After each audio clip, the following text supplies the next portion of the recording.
एक गांव में सुखीराम नाम का एक किसान रहता था।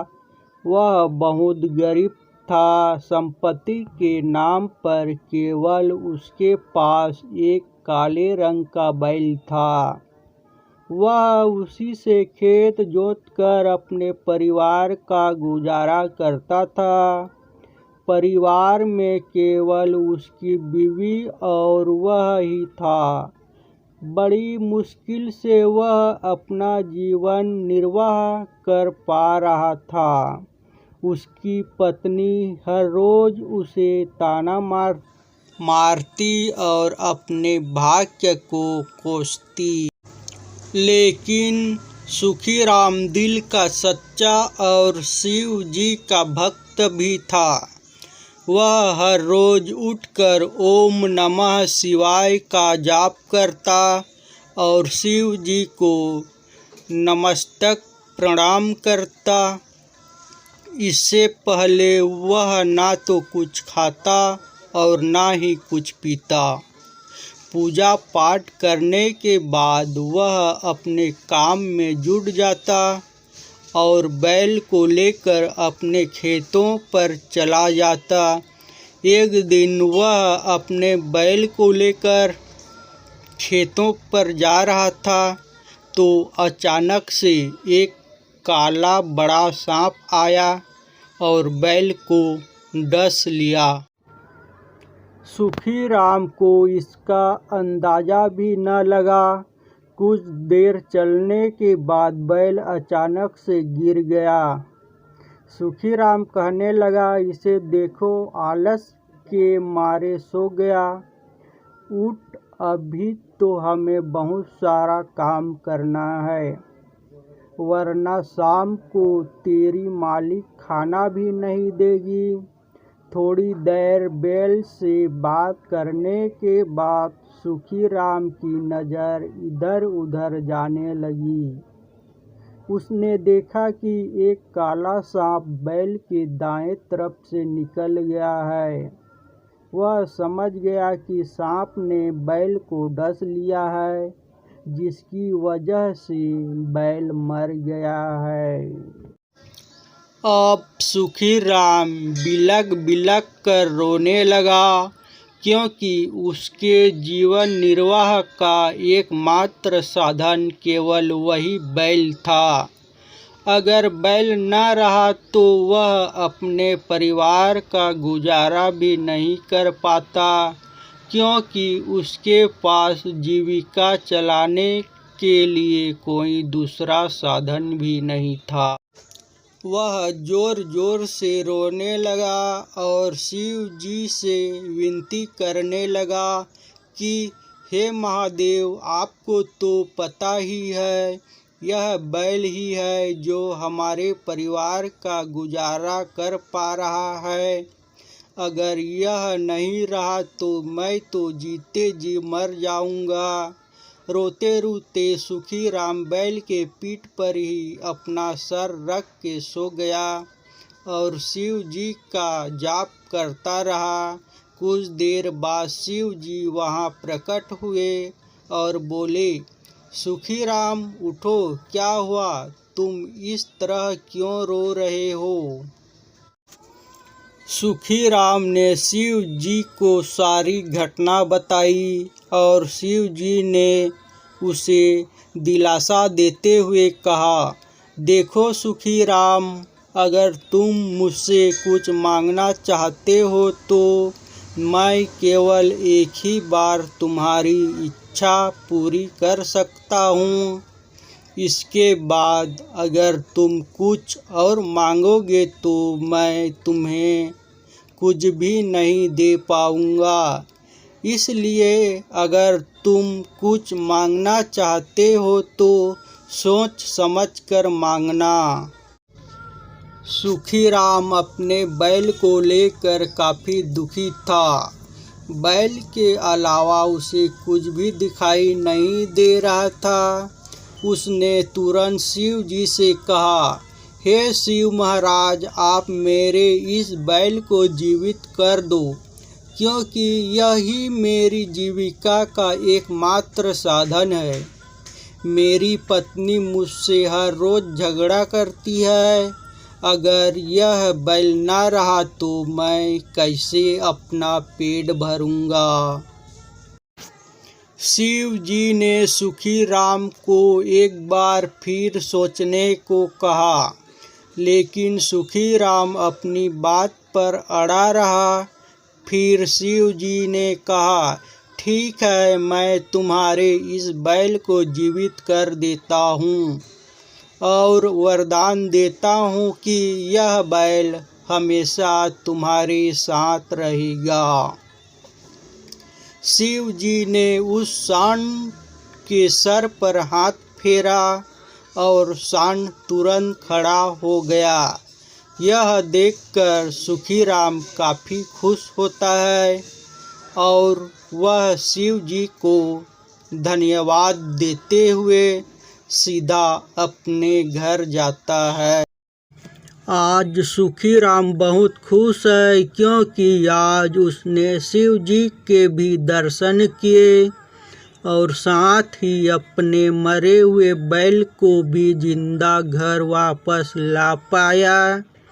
घर आते ही वह अपनी पत्नी सुचित्रा को आवाज़ लगाता है। उसकी आवाज़ सुनकर सुचित्रा गुस्से में बोलती है, क्या हुआ, क्यों चिल्ला रहे हो? अरे सुन, आज पता है मेरे साथ क्या हुआ? हाँ, आपके साथ तो हर रोज़ कुछ न कुछ होता ही है। चलो बताओ क्या हुआ। आज पता है मैंने बाबा के दर्शन किए। बाबा? कौन बाबा? अरे भोलेनाथ बाबा, लेकिन कैसे और कहाँ? आज सुबह जब मैं खेतों पर जा रहा था अपने काले बैल को लेकर, तो अचानक से एक काले सांप ने उसे डस लिया और उसकी मौत हो गई। यह सब देखकर मैं रोने लगा और शिव जी का जाप करने लगा। कुछ समय बाद भोलेनाथ खुद प्रकट हुए और उन्होंने मेरे मरे हुए बैल को भी जिंदा कर दिया। उन्होंने मुझसे कहा था कि मैं उनसे कुछ भी मांग सकता हूँ, तो मैंने अपने मरे हुए बैल के प्रमाण मांग लिए।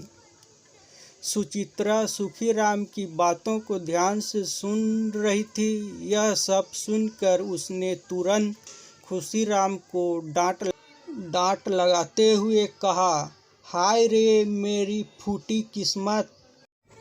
खुद भोलेनाथ ने आकर इस लाचार को दर्शन दिए और खुद कहा कि मांगो जो मांग सकते हो।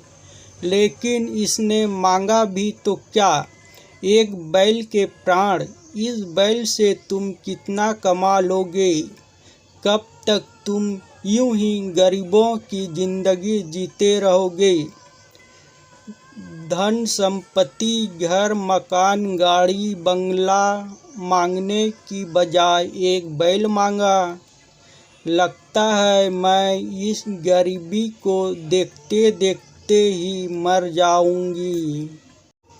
सुचित्रा की ऐसी बातें सुनकर सुखीराम थोड़ा सोचता है और कहता है, अरे हाँ, मैंने तो इसके बारे में बिल्कुल सोचा ही नहीं।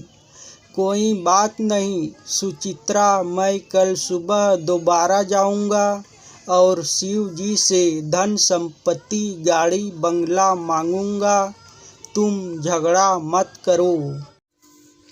अगले सुबह सुखीराम फिर से उसी जगह जाता है जहाँ पर शिव जी ने उसे दर्शन दिए। वह बैल को पेड़ से बांधकर शिव जी का जाप करने लगा। कुछ समय जाप करने के बाद शिव जी वहाँ प्रकट हुए और बोले, क्या हुआ सुखीराम? अब सुखीराम कल हुई गलती से क्षमा मांगते हुए बोला, हे महादेव, कल मैंने आपसे इस बैल के प्रमाण मांगा था। मुझसे बहुत बड़ी गलती हुई। कृपया एक वरदान और दीजिए। सुखीराम, मैंने तुमसे पहले ही कहा था, मैं तुम्हें केवल एक ही वरदान दे सकता हूँ। इसके बाद मैं तुम्हारी एक भी बात नहीं सुनूंगा। और यह कहते हुए शिव जी वहाँ से अदृश्य हो जाते हैं। सुखीराम निराश होकर घर वापस लौट आता है और आज हुई सारी घटना फिर से अपनी पत्नी को सुनाता है। सुचित्रा सुखीराम की बात को फिर से सुनती है और कहती है, तुमसे कुछ नहीं होगा, अब सब कुछ मुझसे ही करना होगा। अगली सुबह सुचित्रा जानवरों की मेले में जाती है और एक जमींदार को वह काला बैल बेच आती है। बदले में उसे 100 रुपये मिलते हैं, जो उनके लिए बहुत बड़ी रकम होती है। बैल को बेचकर सुचित्रा घर वापस आती है। सुखीराम सुचित्रा को आवाज़ लगा रहा होता है। तभी सुचित्रा जाती है और कहती है, क्या हुआ, क्यों चिल्ला रही हो? भगवान कहाँ चली गई थी और मेरा बैल कहाँ है? पहले यह 100 रुपये पकड़ो।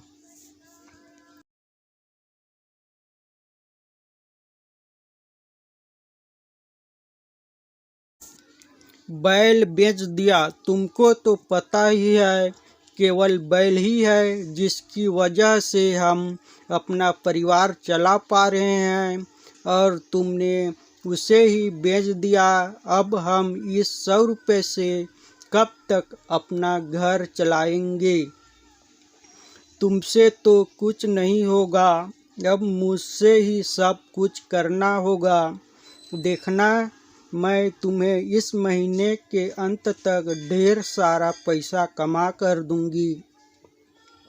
उन दोनों के बीच में बातचीत हो ही रही थी कि अचानक बैल वहां प्रकट हो जाता है।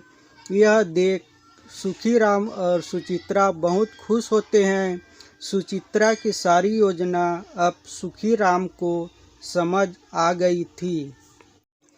अब हर रोज़ सुखीराम बाजार जाता और सांड बेचकर हर रोज़ 100 रुपये लेकर आता। इसी तरह चलता रहा और एक महीने में उन्होंने अपना अच्छा सा घर, गाड़ी और ढेर सारा पैसा कमा लिया।